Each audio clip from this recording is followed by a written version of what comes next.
Oke teman-teman, sistem informasi dalam bisnis dikatakan. Pertanyaan saya sekarang, sebelum kita mulai, kira-kira teman-teman, bidang apa saja yang dalam kehidupan manusia atau pekerjaan manusia yang mengandung unsur sistem informasi, teman-teman? Bidang kerja apa saja, dalam bidang kehidupan apa saja yang ada unsur-unsur sistem informasi, teman-teman?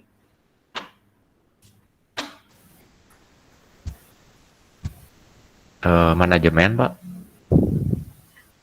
Only manajemen? Masih banyak sih, Pak. Sebanyaknya apa? Coba. Manajemen, terus kayak teknik mungkin, Pak. Teknik, apalagi?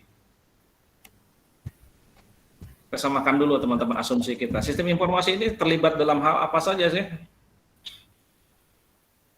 Banyak, Pak. Pendidikan, Pak. Octavia apa? Pendidikan. Pendidikan, manajemen, tadi apa? Firman bilang saking banyaknya bilang banyak, Pak. Ting seberapa banyak, Pak, pokoknya.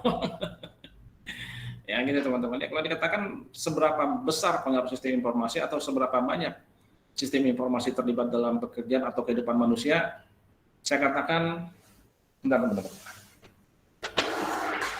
Saya katakan hampir semua teman-teman dalam kehidupan manusia terlibat sistem informasi. Di zaman sekarang ya maksudnya ya. Apa sih yang nggak menggunakan sistem informasi, teman-teman? Ya. Yang menggunakan proses bisnis pasti semua menyangkut yang namanya sistem informasi.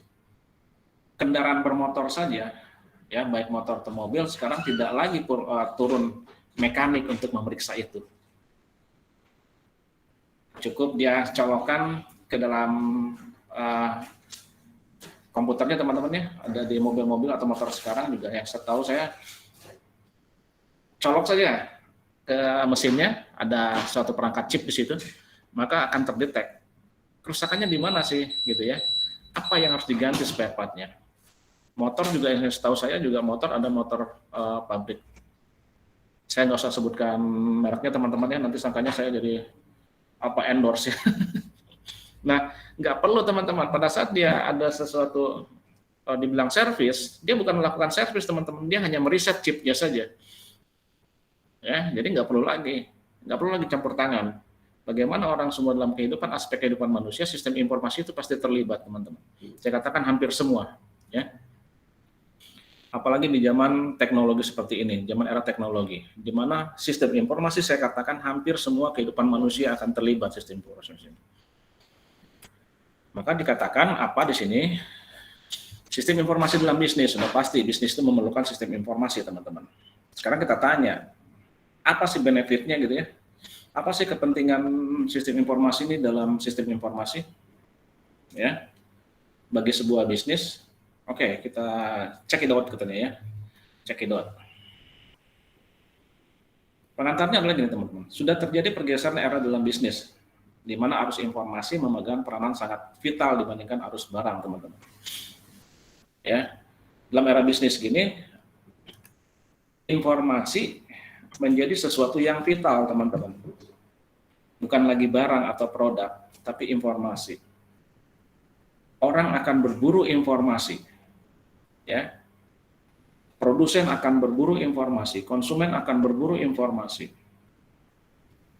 Kenapa? Di zaman sekarang sudah berubah, era itu berubah.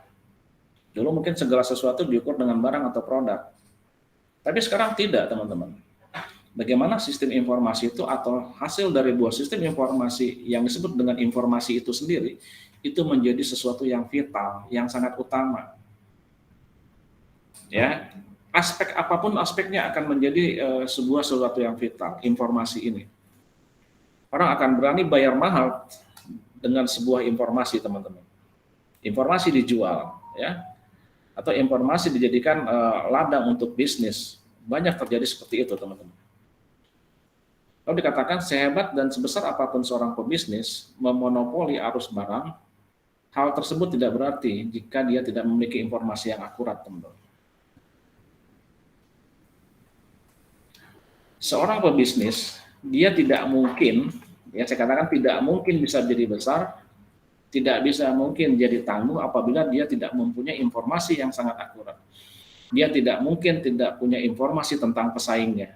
Dia tidak mungkin tidak punya informasi tentang produk pesaingnya. Dari situ dia belajar, kelemahan pesaing saya apa sih, gitu ya. Atau produk pesaing saya apa kelemahannya? Oh, kelemahannya dia mahal, kelemahannya produknya tingkat pemakaiannya rendah, seperti itu.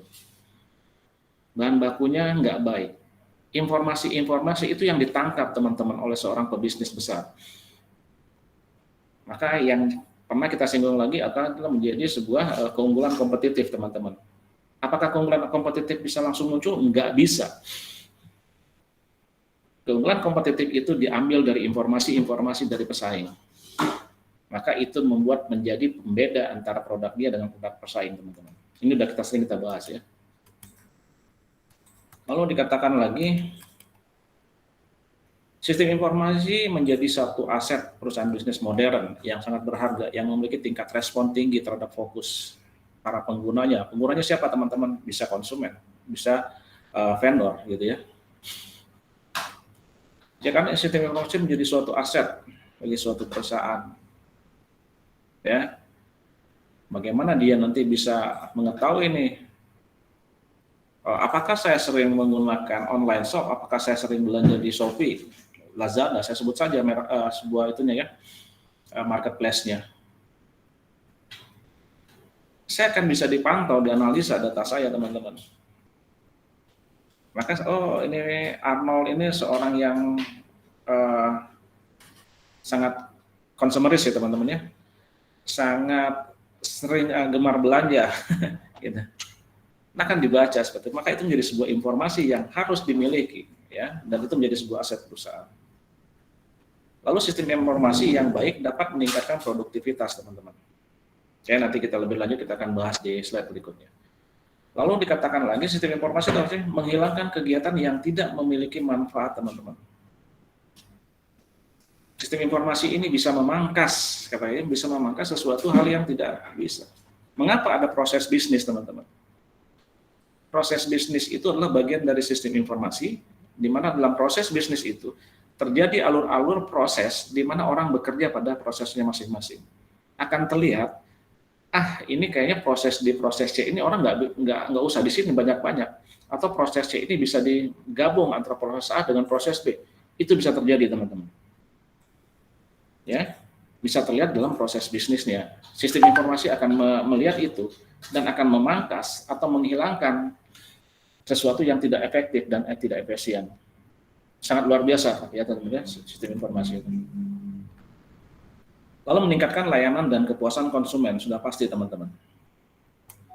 Konsumen adalah atau pelanggan adalah aset terbesar dari sebuah perusahaan. Ya, perusahaan. Dia akan selalu mencari pelanggan baru dan akan mempertahankan pelanggan lama. Kenapa? Ini aset dia, ya.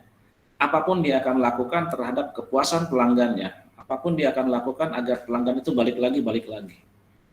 Dia bukan sistemnya sekali pakai, tapi teman-teman ya, sudahlah pelanggan itu sekali sudah beli sama saya sudah cukup. Tidak seperti itu perusahaan yang baik.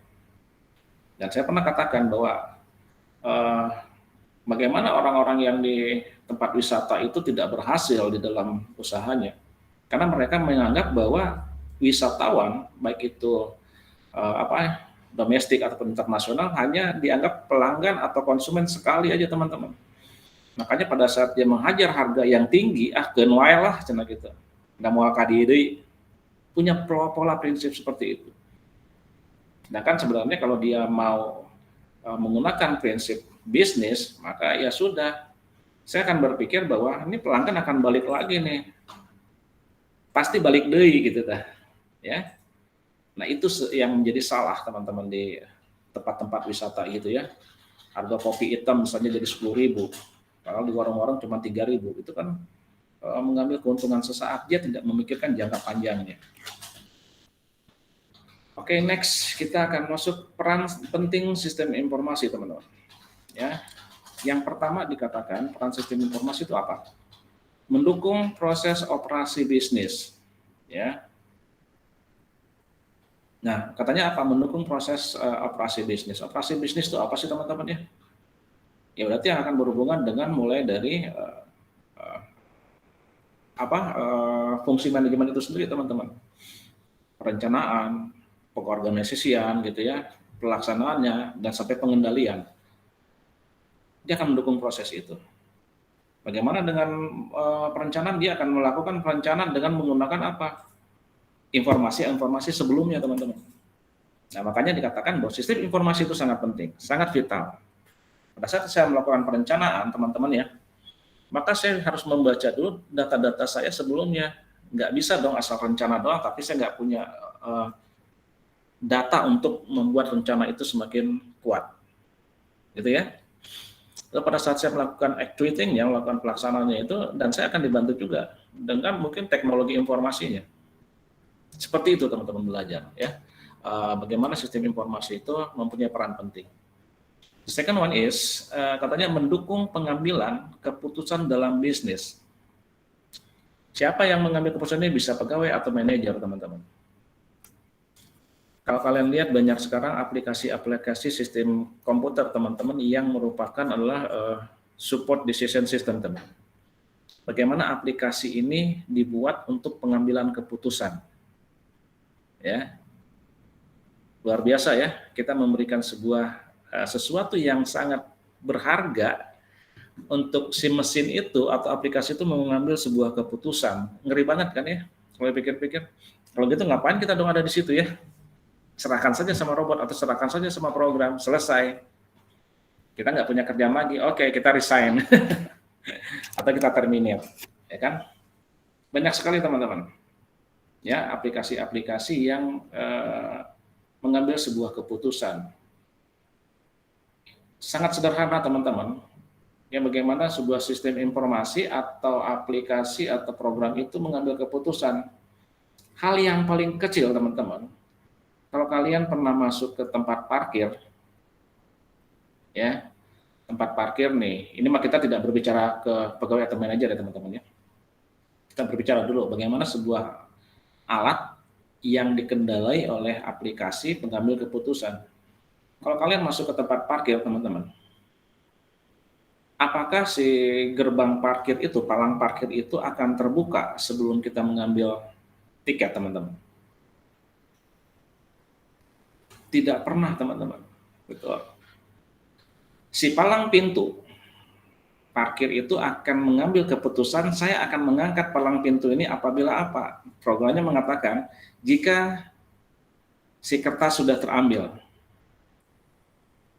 Gitu ya. Atau kertas sudah keluar, maka palang pintu itu akan menutup. Lalu dia mengambil keputusan apa lagi? Oke, dia hitung teman-teman. Apakah berdasarkan waktu, atau dia menggunakan kamera ya CCTV. Apakah si objek yang mengambil tiket ini sudah bergerak masuk atau belum? Pada saat si objek bergerak itu, apakah motor atau mobil sudah masuk melewati, maka dia mengambil keputusan untuk menutup palang pintu. Itu kan sebuah sistem informasi atau yang sistem informasi pengambilan keputusan teman-teman. Itu bagi sebuah mesin. Tapi bagaimana itu menjadi sebuah keputusan dalam bisnis dan manajer? Gampang sekali teman-teman sampelnya atau contohnya. Dilihat grafik penjualan. Oke. Grafik penjualan itu bisa digunakan untuk apa? Manajer pemasaran akan mengambil keputusan apakah produksi ini akan ditahan, di hold, atau akan terus diteruskan. Ya, akan terlihat teman-teman. Ada lagi, misalnya pengambil keputusan sebagai seorang pegawai. Kita anggap user saja ya. Kalian tahu trading teman-teman? Bermain saham di trading saham, tahu? Tahu Pak. Oke, Tahu, ya. Pak. Trading saham itu kan saya orang yang mencari keuntungan lewat pembelian saham ya, untung-untungan ya, gambling ya. Pada saat saya membeli saham, saya lihat kursnya berapa, rendah. Dan saya tahu ini akan naik. Oke, saya beli si saham itu. Lalu saya pantau nih pergerakan sahamnya nih. Oke, pada saat saya naik saya jual. Itu kalau saya tidak menggunakan aplikasi teman-teman. Jadi saya memantau saja 24 jam, ya, mantengin terus di handphone atau di komputer. Tetapi pada saat saya membeli, kan banyak yang jual software trading ya teman-teman ya. Dikatakan software ini sangat efektif katanya. Tinggal duduk manis, nyalakan handphone 24 jam, maka si aplikasi ini akan bergerak seperti kita.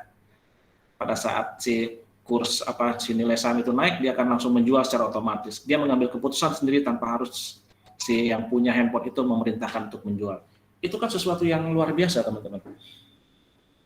Gimana sebuah aplikasi bisa membuat sebuah keputusan tanpa harus diberikan perintah oleh manusianya itu sendiri.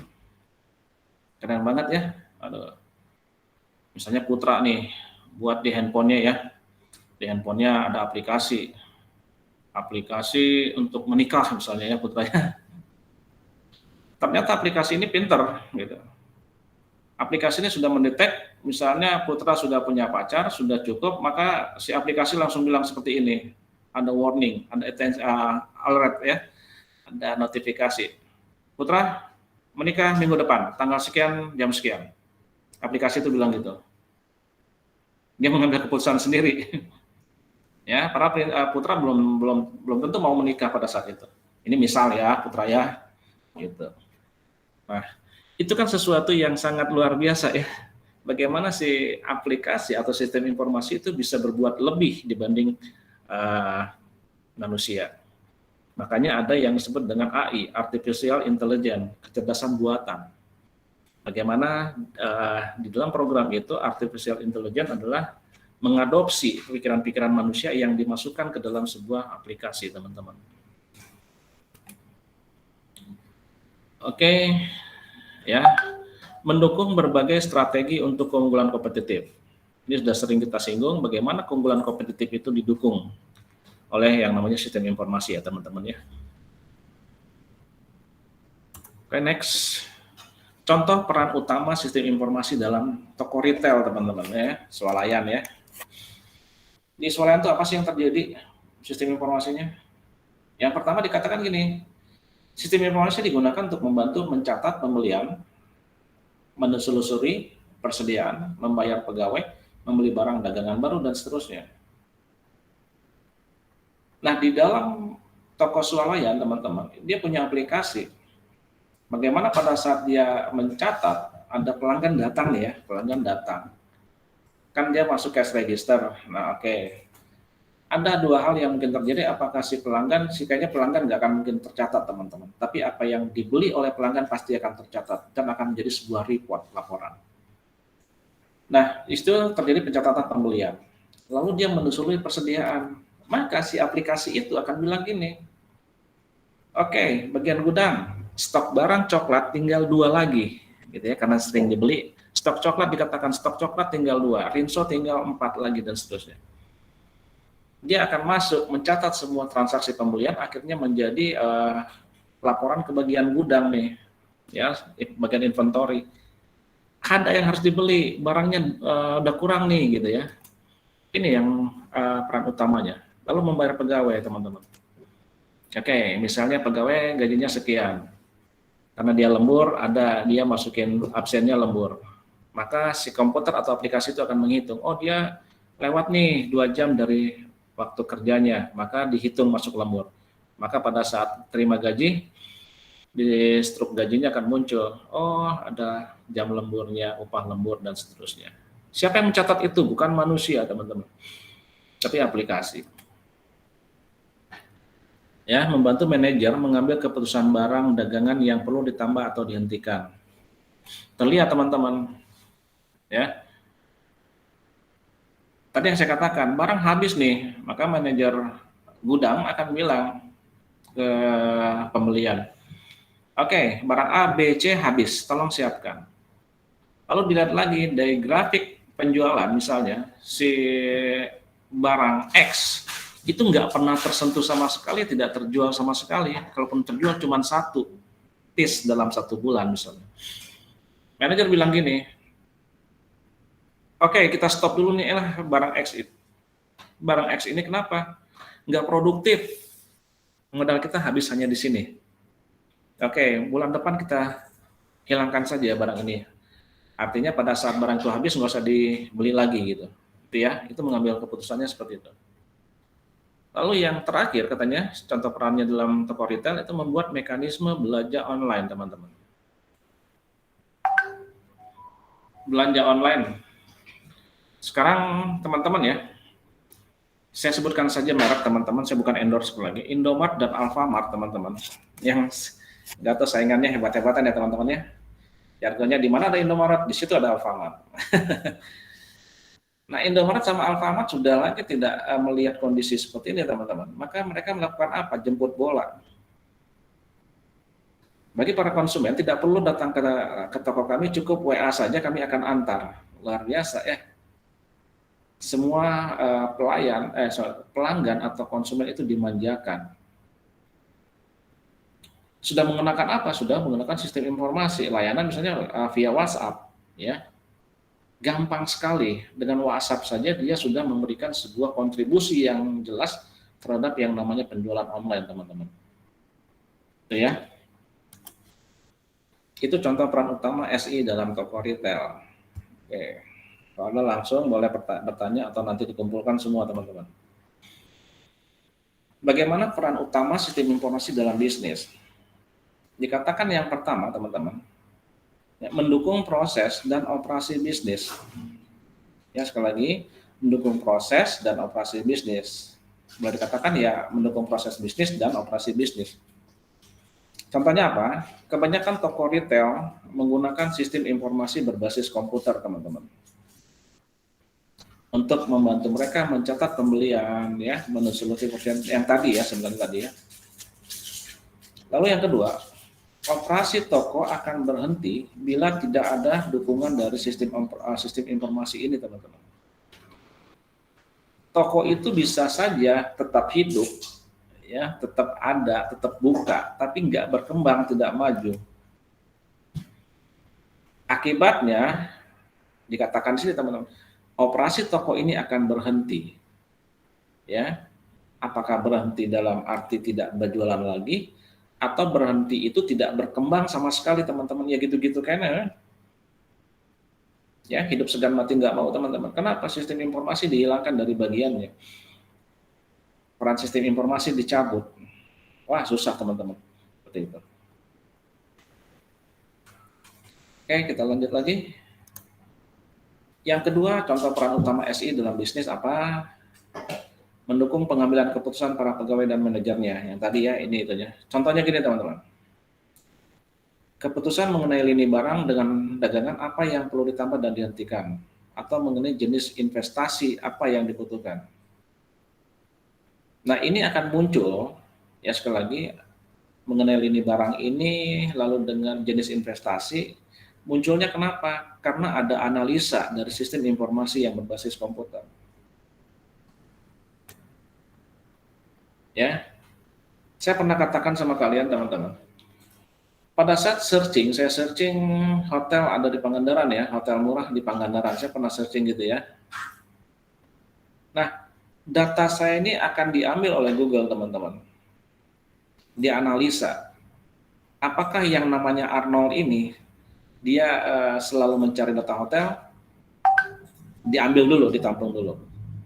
Ya. Maka pada saat saya pernah saya katakan itu sama kalian, pada saat saya punya media sosial, tiba-tiba kok aneh ya, ada iklan hotel di berbagai daerah, hotel-hotel murah. Walau saya cuma 1 kali, tetapi data saya di-capture, data saya ditangkap oleh sistem informasi ini yang dalam arti internet ya, teman-teman ya. Ditangkap. Ini kayaknya si nama Arnold ini kayaknya butuh hotel lagi deh.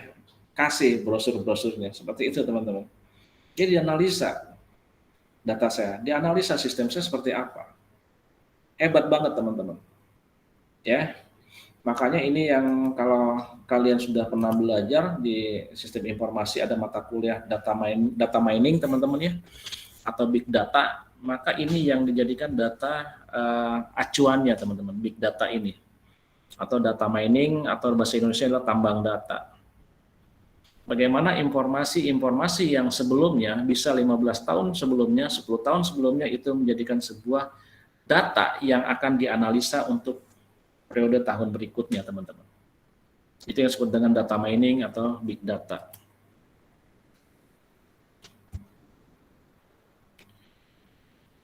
Yang ketiga, mendukung berbagai strategi untuk keunggulan kompetitif, teman-teman ya. Bagaimana setiap seorang pesaing-pesaing gitu ingin lebih dari pesaingnya. Sebuah perusahaan ingin lebih. Ya. Kalau yang perusahaan lain hanya bisa memberikan keuntungan sampai dengan 3 keuntungan, bagaimana saya pelaku bisnis saya akan memberikan 4 keuntungan dibanding pesaing saya. Oke, konsumen akan melirik saya. Ya. Lumayan dong.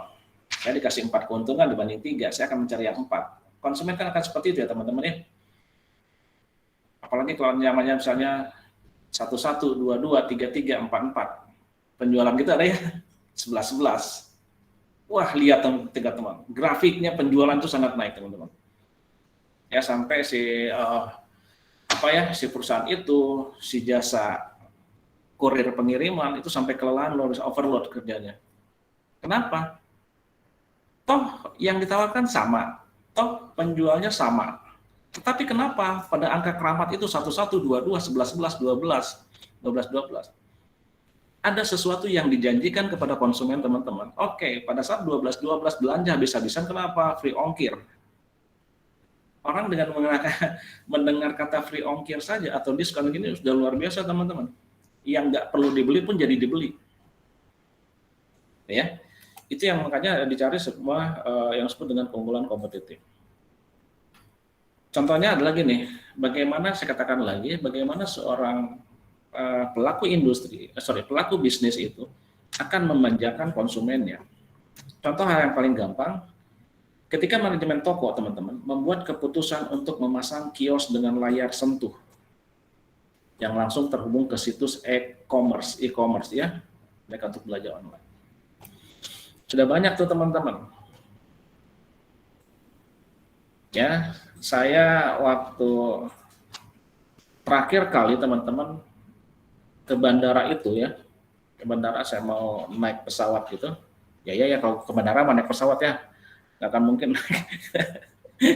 naik bus gitu ya, siapa namanya. Nah, jadi gini teman-teman, saya sebelumnya masih tetap ya registrasi secara manual teman-teman, ya ke loket. Tetapi sekarang saya tidak dilayani lagi dengan orang teman-teman pada saat saya masuk ke bandara Suta kemarin ya. Ternyata di sana saya sudah disiapkan yang namanya loket layar sentuh teman-teman. Silakan lakukan registrasi di sini, tinggal check in saja nanti. Ya, saya beli tiket pesawat online juga. Pada saat saya registrasi juga online, jadi saya tidak berpasan dengan orang penjaga loket. Ya, baru saya pada saat boarding pass-nya baru saya bertemu lagi dengan orang.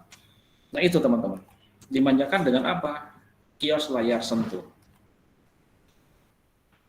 Ya, supaya apa? Supaya konsumen merasa puas, supaya konsumen merasa terlayani dengan baik.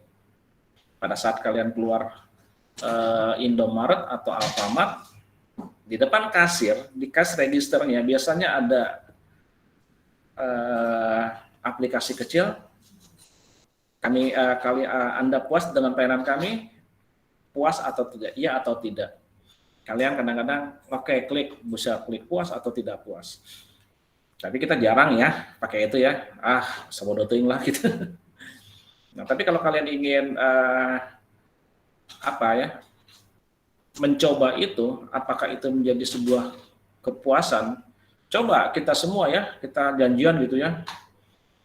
Bareng-bareng belanja 2 kelas full belanja ke Indomaret gantian, terus kita isi masing-masing semua ya, tidak puas, itu berurutan teman-teman, maka akan jadi tanya-tanya nih teman-teman sama si toko retail itu.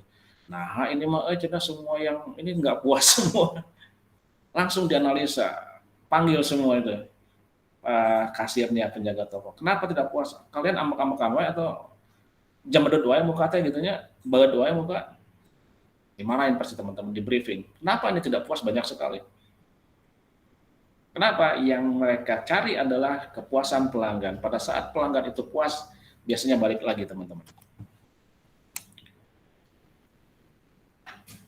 Oke, karena hal ini dapat menarik pelanggan baru dan membangun loyalitas pelanggan karena kemudahan belanja.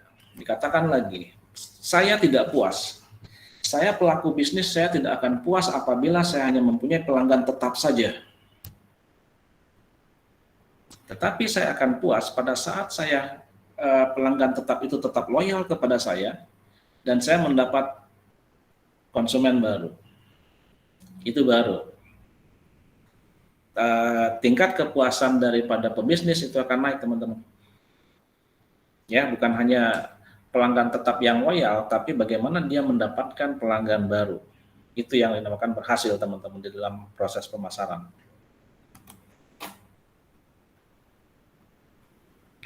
Ada dua teman-teman manfaat dari sistem informasi. Yang pertama dikatakan manfaat yang berwujud, tangible benefit. Ya. Yang kedua manfaat yang tak berwujud, intangible benefit. Ya. Tapi kalau saya melihat orang yang tidak berwujud teman-teman itu menyeramkan ya teman-teman ya. Berarti ada penampakan. Gitu. Seperti di depan saya sekarang ada penampakan teman-teman, tapi tidak terlihat oleh saya di sini sekarang. Ya. Ada seorang, kayaknya di depan saya ada seorang cewek teman-teman, tapi tidak berwujud ya depan saya ini. Rambutnya agak panjang teman-teman kalau saya lihat ya, nah, begitu. Orangnya putih, nggak tahu sekarang dia lagi ketawa atau enggak teman-teman ya depan saya ini ya, gitu ya. Itu berwujud dia. Kadang-kadang nggak berwujud juga teman-teman nih. Tapi nggak berwujud ini suka makan bubur teman-teman sarapannya ya di depan saya. Oke teman-teman. Itu ada manfaat dari tangible benefit and the last one is intangible benefit. Manfaat berwujud dan manfaat tak berwujud. Oke, kita lihat yang berwujud dulu ya. Yang dikatakan sebagai tangible benefit adalah sebuah sistem informasi yang dibangun dan dipelihara dengan baik dan akan memberikan manfaat atau benefit berwujud juga gitu ya, yang secara faktual dapat dilihat pergerakannya melalui pendapatan yang baik serta biaya yang dikeluarkan oleh perusahaan. Lalu yang dikatakan lagi yang disebut dengan tangible benefit adalah indikator dari keberhasilan atau manfaat yang berdampak pada peningkatan pendapatan. Oke, artinya apa teman-teman? Kalau yang dikatakan intangible benefit atau manfaat berwujud adalah kelihatan teman-teman. Ya, kelihatan keberuntungannya atau kelihat daripada apa kebermanfaatannya. Contohnya apa yang paling gampang adalah dikatakan tadi secara faktual dapat dilihat pergerakannya apa. Contohnya adalah income, pendapatan. Oke, dengan menggunakan sistem informasi asalnya bulan lalu kita punya benefit atau apa laba bersih ya, neto sebesar 40 juta misalnya. Oke ya, 40 juta itu sebelum melakukan sistem informasi. Tapi pada saat sistem informasi itu kita lakukan dengan memberikan sedikit kepuasan pada pelanggan, ternyata pada bulan berikutnya atau 2 bulan berikutnya bertambah teman-teman, bukan 40 juta lagi, tapi menjadi 60 juta. Jadi kelihatan teman-teman. Oke, income kita naik nih dari 40 juta dari 60 juta setelah kita melakukan perombakan dalam sistem informasinya. Ya. Atau misalnya yang jelas lagi, konsumen kita, pelanggan tetap kita itu ada 1.000 orang. Tetapi pada saat kita melakukan kepuasan terhadap mereka dengan menggunakan sistem informasi, maka pelanggan kita menjadi 1.500 orang. Itu terlihat teman-teman. Secara grafik, terlihat secara faktual. Datanya bisa terlihat teman-teman. Itu yang disebut dengan tangible benefit. Bagaimana yang tak berwujud, intangible benefit? Itu seringkali manfaat tak berwujud inilah yang menjadi titik kritis teman-teman. Ya, pada jalannya roda bisnis sebuah perusahaan. Karena apa dia merupakan titik kritis? Karena aspek ini tidak pernah terlihat tapi teman-teman. Mengerikan ya teman-teman ya. Sesuatu yang tidak terlihat tapi itu menjadi krusial. Ya. kita tidak pernah perhatikan itu, tapi itu menjadi yang sangat vital. Kalau yang terlihat menjadi vital gampang ukurannya teman-teman, tolak ukurnya jelas. Tapi bagaimana kalau tidak terlihat, tidak ada wujudnya, tapi itu sangat vital. Contohnya apa teman-teman? Intangible benefit itu, yang dikatakan intangible benefit adalah sesuatu yang tidak terlihat tapi sangat krusial adalah kepuasan pelanggan teman-teman.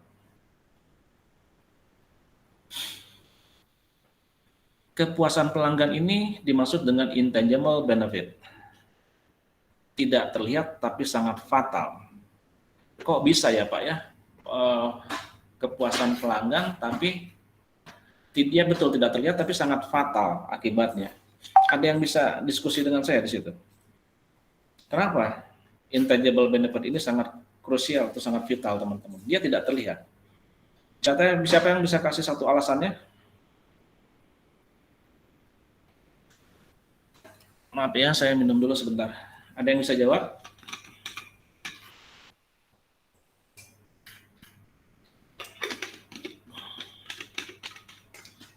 Atau bukan saya bisa jawab? Nah. Bukan saya diam-diam aja tuh di depan. Bukan saya.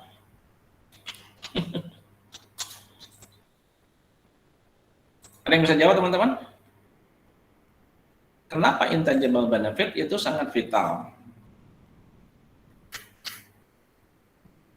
Firman bisa jawab nggak? Nggak tahu, Pak. Nggak tahu. Jangan bilang nggak tahu atau belum tahu. Belum tahu ya. Nah, Putra atau Octavia atau Rahayu, Tria.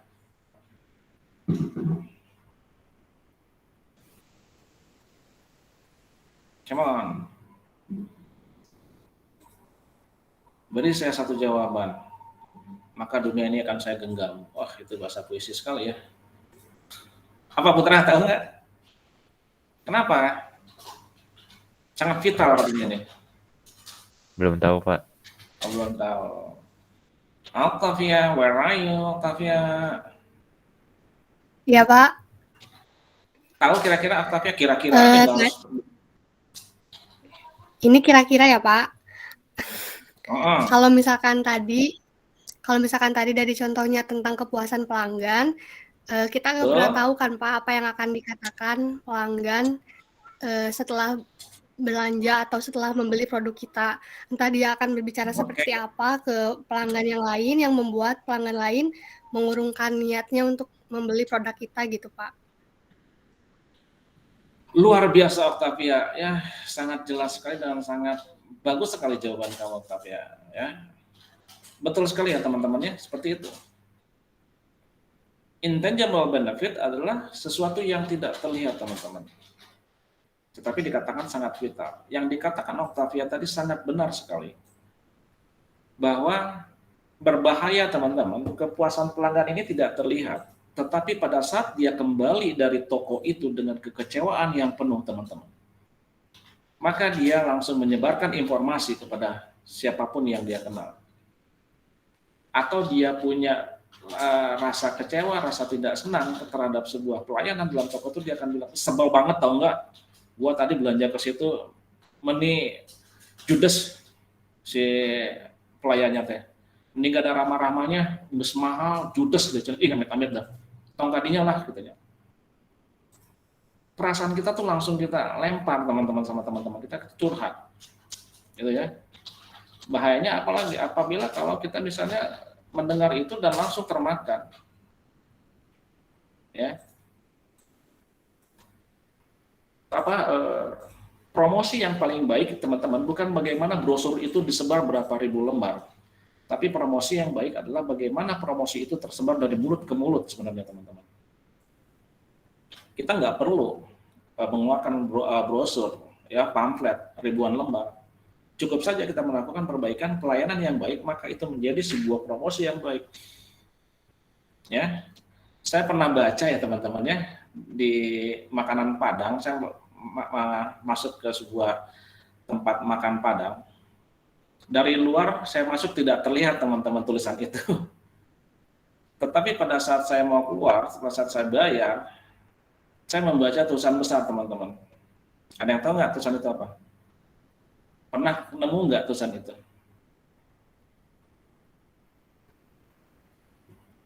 Nggak pernah ya? Tidak semua, teman-teman, tapi saya pernah ketemu itu di sebuah tulisan itu di sebuah rumah makan Padang. Dikatakan gini besar, teman-teman, dengan tulisan warna merah.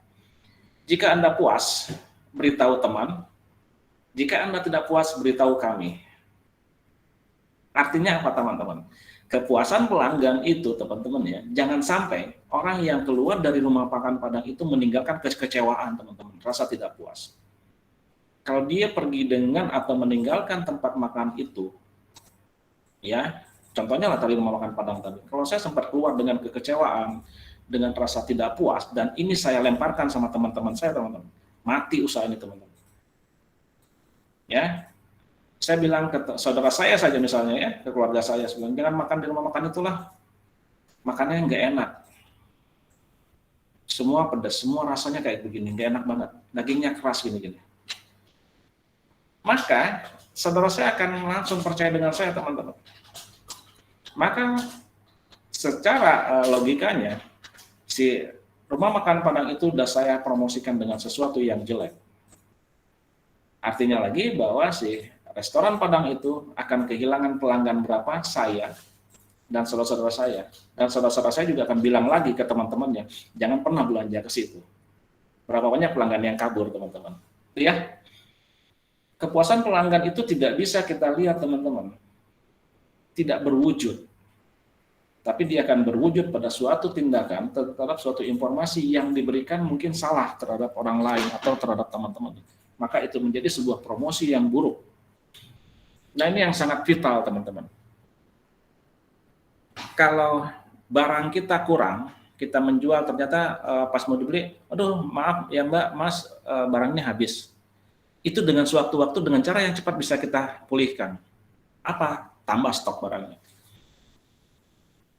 Tetapi pada saat kepuasan pelanggan itu keluar dengan kepuasan yang tidak puas, maka itu yang menjadi sangat bahaya bagi sebuah pelaku bisnis. Ya. Nah, lanjut lagi. Peningkatan kepuasan konsumen, teman-teman. Ya. Ada suatu kasus gini, teman-teman ya. Misalkan Anda datang ke sebuah toko swalayan. Mana yang kira-kira akan Anda pilih sebagai tempat berbelanja? Toko yang waktu antriannya di kasirnya lebih singkat atau sebaliknya? Ya, kalau saya belanja ada berapa loket gitu yang saya buka, pasti orang akan berebut-rebutan ke tempat loket yang kosong ya teman-teman ya, yang antriannya sedikit. Kenapa? Saya ingin dipuaskan, saya ingin dilayani dengan cepat, saya ingin dilayani dengan baik. Maka saya lihat, oh lihat loket atau kasir 4 kosong, saya ke situ. Nggak mau dong saya ngantri tempat yang lama, ngabisin waktu, gitu ya. Nah, itu. Dikatakan tentunya Anda akan memilih yang pertama, sekalipun mungkin Anda harus membayar sedikit lebih mahal dibandingkan dengan toko kedua. Ya. Apalagi ternyata toko pertama sudah menerapkan sistem informasi penjualan yang lebih cepat dalam pemrosesannya. Ya teman-teman ya. Ini adalah kasus-kasus yang terjadi, yang real, yang realita teman-teman. Perilaku-perilaku kita atau perilaku konsumen bisa terbaca. Ya. Saya nggak mau ngantri lama-lama. Saya ingin cepat, saya ingin misalnya barang saya yang saya cari cepat dapatnya, bayarnya cepat, ya, dikasih senyuman yang terbaik, dikasih pelayanan yang terbaik, walaupun kita dikatakan membayar lebih, teman-teman.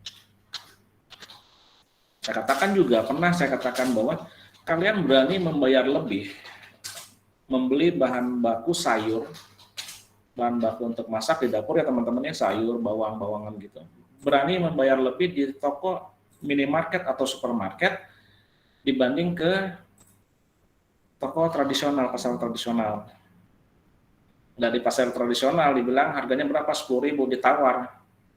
Biasa kenging Bu 2.000. Aduh. Ya. Kasihan ya yang jualnya ibu-ibu udah tua gitu, jualnya 10.000, kita tawar ya 2.000 atau 3.000. Memang manusiawi teman-teman menawar itu. Ya, kalian nggak merasa kok 10.000 mahal gitu ya belanja di tradisional, tapi pada saat kalian belanja barang yang sama dengan jumlah yang sama di supermarket, kalian membayar 15.000 atau 12.000, kalian nggak pernah protes. Kita nggak pernah protes. Nggak pernah ada tawar-menawar di supermarket. Siapa yang berani nawar di kasir di minimarket? Ada nggak? Ya, kalau kasirnya Judas bilang, Bu, kalau nawar mah jangan di sini atau jangan di minimarket, di pasar tradisional saja. Pasti dibilang gitu ya, kalau udah kesal gitu. Kita nggak berani nawar. Dan kita merasa tidak mahal dengan 12.000, tapi kita kok bisa merasa mahal 10.000 di pasar tradisional. Saya pernah katakan bahwa 12.000, 2.000-nya kita memberikan kenyamanan, membeli kenyamanan, teman-teman. Ya, seperti itu.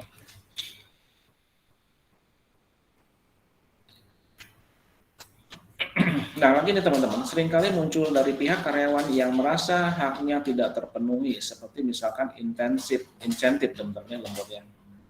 Kalau pakai manual, sistem penggajian manual teman-teman, mungkin saja si bendahara itu tidak mendapatkan informasi dari kepegawaian. Ternyata putra lembur nih 3 jam. Tapi karena masih manual, terlupakan catatan itu. Jadi dimasuk di bendahara, putra nggak punya lembur. Maka putra akan kecewa tuh ya. Tapi putra daripada kecewa, mending saya bilang mending kecewa saja ya putra ya. Ya enak kecewa itu ya. Nah, enaknya kecewa saja. Kalau perempuan juga jangan kecewa ya, mending kecewa saja ya. Nah, putra kecewa dong. Ya. Saya lembur 4 jam. Tapi kok nggak ada hitungan lemburnya.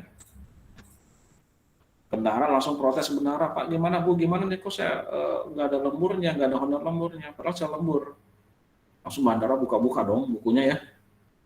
Betul Pak Putra, ini kok di data saya cuman gaji aja, nggak ada lemburnya. Wah Putra langsung esmosi ya, esmosi.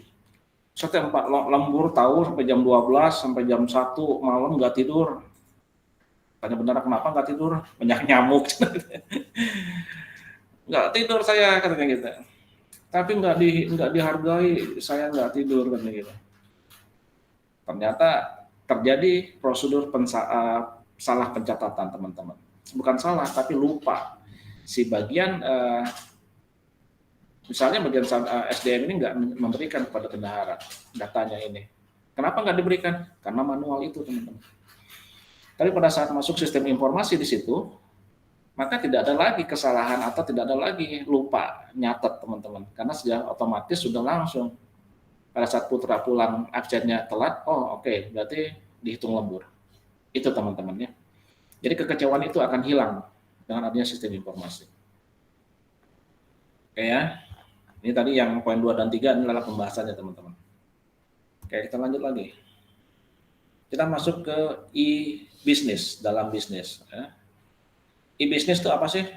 Penggunaan teknologi internet hingga ke pekerjaan yang berkaitan dengan internet, teman-teman. Dan pemberdayaan proses bisnis itu sendiri, e-commerce, dan kerjasama usaha dalam sebuah perusahaan. Kerjasama tidak hanya harus dalam perusahaan dengan para pelanggan, teman-teman ya. Bisa kerjasama perusahaan itu dengan pemasok, supplier, ya, serta pihak-pihak yang berkepentingan lainnya.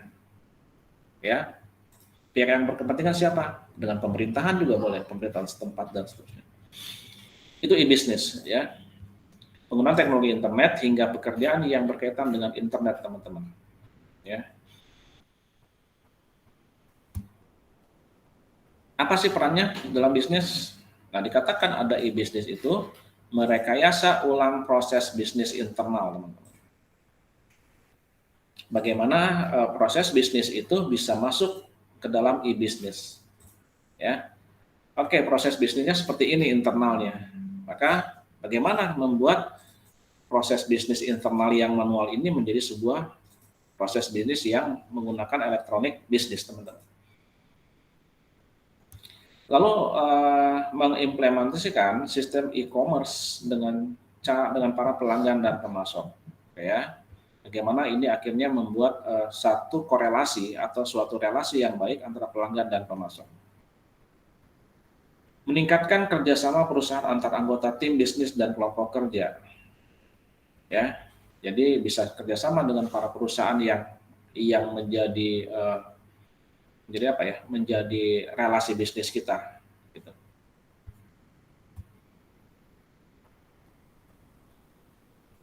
Lalu peran bisnis dalam bisnis adalah jaringan-jaringan yang dapat digunakan sebuah perusahaan, teman-teman. E-bisnis ini dalam e-bisnis ada dua ya teman-teman ya. Ada yang disebut dengan intranet, kita sudah belajar intranet dan extranet. Intranet itu di dalam perusahaan teman-teman. Ya. Intranet itu, ini gangguan di displaynya. Ya, intranet itu bagaimana komunikasi jaringan antar komputer itu hanya berlaku internal saja teman-teman. Dalam satu perusahaan atau dalam satu gedung. Ya. Nah, itu yang disebut dengan intranet. Apakah dia bisa keluar? Tidak bisa, teman-teman. Intranet itu hanya diciptakan atau dibuat, di-create hanya untuk satu lingkungan di dalam sebuah perusahaan saja. Itu yang disebut dengan intranet. Bagaimana saya menggunakan jalur intranet itu untuk berhubungan dengan produksi dengan pemasaran. Bagaimana saya berhubungan, seorang manajer mungkin berhubungan dengan bagian accounting. Apakah bisa keluar? Nggak bisa, teman-teman. Tapi hanya bisa itu. Kenapa ada intranet juga? Supaya efisiensi biaya dan waktu. Nggak perlu dong saya capek-capek ke gedung keuangan atau ke gedung akuntansi atau ke gudang produksi hanya untuk ngecek sesuatu atau mengirim sesuatu. Ya cukup saja gunakan fasilitas intranet itu. Lalu yang kedua adalah extranet. Kalau extranet ini dari skop jangkauannya lebih besar dibanding intranet, teman-teman ya. Intra, ekstra. Ekstra itu berarti kita membuat sebuah jaringan komunikasi, komunikasi komputer, itu berarti dengan antar perusahaan, teman-teman. Ya, extranet. Siapa yang kira-kira tahu, teman-teman, extranet dalam bentuk topologi jaringan itu kira-kira yang mana, teman-teman? Extranet. Aduh, pokodoi Pak, udah lama. Ada yang tahu? Kira-kira extranet itu dalam topologi jaringan komputer disebut apa ya? Anybody know? Atau know sedikit lah, know little lah. Extranet itu teman-teman, kalau dilihat dari topologi jaringan komputer itu termasuk yang namanya topologi WAN, teman-teman. Bukan 1, 2, 3 ya, WAN. WWHN. WAN, WAN, singkatan dari Wide Area Network.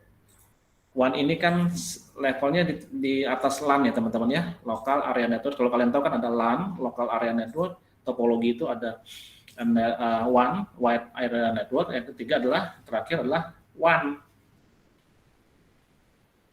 Tadi yang pertama apa? Level yang paling rendah adalah skupnya paling kecil LAN, Local Area Network. Lalu ada di atasnya apa? MAN. Ya, MAN dulu ya, bukan WAN. MAN, Metropolitan Area Network. Yang terakhir adalah WAN, Wide Area Network. Nah, kalau Wide Area Network itu sebenarnya hampir sama dengan internet, teman-teman. Itu adalah jaringan komputer global.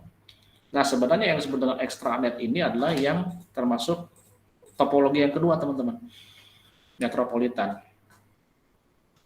Ya, metropolitan itu kalau nggak salah juga dia hanya ada radiusnya ya berapa kilometer. Nah itu bisa menggunakan teknologi itu supaya apa?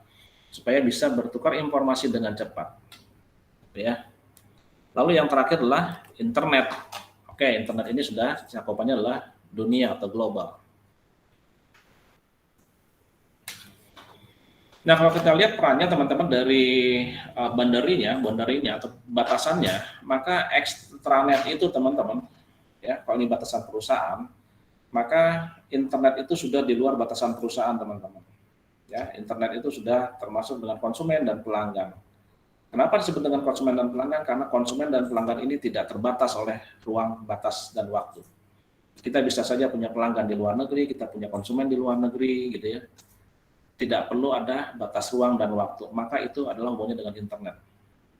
Tetapi yang dimaksud dengan intranet, teman-teman, intranet itu yang hijau ini teman-teman ya, bagaimana intranet itu berhubungan dengan di dalam manajemen perusahaan. Extranet bagaimana? Oke, di luar daripada internal perusahaan, dia bisa menggabungkan dengan perusahaan-perusahaan yang lain. Jadi itu batasan-batasan antara intranet, extranet, dan internet teman-teman. Ya, internet ya, internet. Indomie telur pakai kornet ya teman-teman ya, internet itu. Asal jangan kalian ganti saja Indomie telur pakai karet ya teman-teman ya. Nah, jadi nggak enak. Oke, next kita lanjut lagi. Nah, ini tren dalam sistem informasi. Pada perkembangannya, sistem informasi terus meluas dan berkembang pesat. Oke, kita setuju itu. Dimulai era tahun 1960, teman-teman. Di mana SI masih sederhana, yaitu berupa pemrosesan transaksi doang. Ya, hingga sekarang yang melibatkan penggunaan jaringan global dalam bisnis. Global dalam bisnis itu apa ya? Internet itu teman-teman, e-commerce, gitu ya, online shop dan seterusnya. Trennya seperti itu. Nah, kalau kita lihat teman-teman, daripada siklus tren ini itu dimulai dari tahun 1950 teman-teman. Mempunyai satu dekade. Ya. Satu dasawar ya. 10 tahun itu berapa ya teman-teman ya? Kayak pada 10 tahun 1950 sampai 1960. Itu masih tahap dalam pemrosesan data atau data processing doang gitu ya. Yang digunakan apa? Sistem Electronic Data Processing EDP. Ini kalian pelajari pasti EDP ini ya. Hanya proses EDP itu apa sih? Electronic Data Processing ya. Pemrosesan data elektronik, pemrosesan transaksi, pencatatannya, aplikasi, akuntansi tradisional. Itu era di tahun 50 sampai 60. Lalu 10 tahun kemudian itu berubah menjadi pelaporan manajemen teman-teman. Ya, tidak hanya data-data saja tapi merupakan pelaporan manajemen. Di sini sudah terbentuk teman-teman, terbentuk yang namanya sistem informasi manajemen. Atau istilah kerennya adalah MIS, Management Information System. Laporan manajemen untuk informasi yang telah ditentukan terlebih dahulu. Ya, berarti inilah sistem pendukung daripada sebuah sistem informasi manajemen. Disinilah teman-teman muncullah bukan hanya sistem informasi manajemen saja. Ada sistem informasi kepegawaian, ada sistem informasi akuntansi, ada sistem informasi penggajian dan seterusnya. Di era tahun 60 sampai tahun 70. Lalu 10 tahun kemudian apa yang terjadi? Ini sudah masuk yang namanya decision support. Ya, yang pertama tadi hanya MIS, Management Information System. Periode 10 tahun kemudian sudah berubah menjadi yang namanya decision support atau pendukung pengambilan keputusan teman-teman. Ya, sudah masuk nih 1970. Di tahun 70 saja sudah dikenal namanya decision support, pengambilan keputusan. Lalu bergerak lagi 10 tahun kemudian, tahun 80 sampai 90. Ya, ini dukungan strategis dan pemakaian akhir ya. End user ya teman-teman ya. Sistem end user, sistem end user computing, executive information system, expert system ya. Lalu sama sistem informasi strategis. Ini 10 tahun dari tahun 80 ke tahun 90. Lalu tahun 90 masuk ke alam milenial teman-teman ya. Milenial itu tahun 2000 teman-teman. Jadi sebenarnya kalian bukan generasi milenial, tapi generasi Z ya. Generasi milenial itu adalah generasi tahun 2000. Ya teman-teman ya, generasi milenial. Di mana dulu inilah yang terjadi ketakutan luar biasa dunia teman-teman. Pesawat bertabrakan, uang hilang di bank gitu ya. Kenapa? Konsep peralihan dari 2 digit ke 4 digit teman-teman. Waktu karena dulu orang yang menciptakan komputer teman-teman, kenapa orang ketakutan? Karena pada saat orang menciptakan komputer, mereka tidak menyangka bumi ini sampai tahun 2000 teman-teman. Ya, nggak menyangka sampai tahun 2000. Maka di sistem penanggalan komputer itu yang tercipta hanya 2 digit saja. Jadi misalnya dianggap tahun 1900 ya, abad 19 ya. Maka misalnya kalau dimasukin tahunnya 99 berarti apa teman-teman? Tahun 1999 gitu ya. Dimasukin misalnya tahun lahirnya tahunnya adalah berarti itu dianggaplah tahun 1978.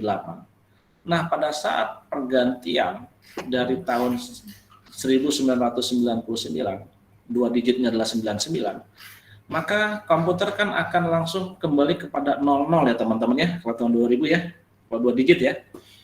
Maka 00, maka sistem komputerisasi akan down teman-teman, akan hancur. Tidak terdeteksi. Kenapa?